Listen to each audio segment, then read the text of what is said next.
Shalom and welcome everyone. I'm Noah from New Choose, New Jews, and today we have Lubba with us.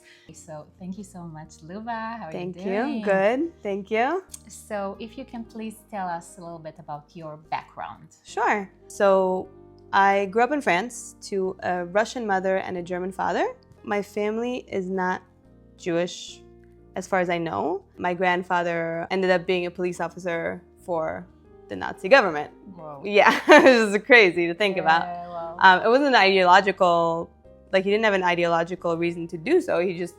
That was his income. Yeah. Therefore, that's what he did.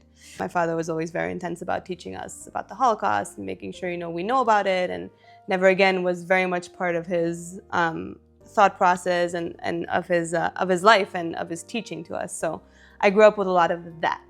So after this crazy story, what led you towards Judaism? So I grew up with that background, sort of knowing that there's this people called Jews that exist, but I never met a Jew. Like I grew up in France in the countryside, it was just sheep and cows there. Like I wasn't really, connecting. No Jewish community. Nothing. Didn't know what Jews were. I was always more spiritually oriented than my family.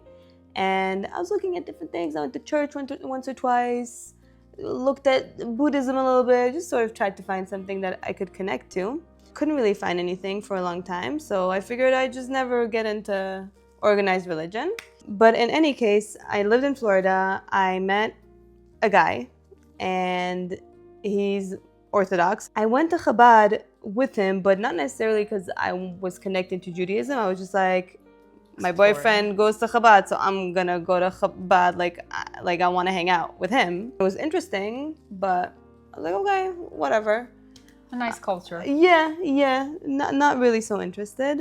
After I broke up with him, because I wasn't converting and he wasn't marrying a non-Jew, as time went by, I started really caring about Shabbat, caring about Judaism, like understanding that the laws and the rules really are for my benefit.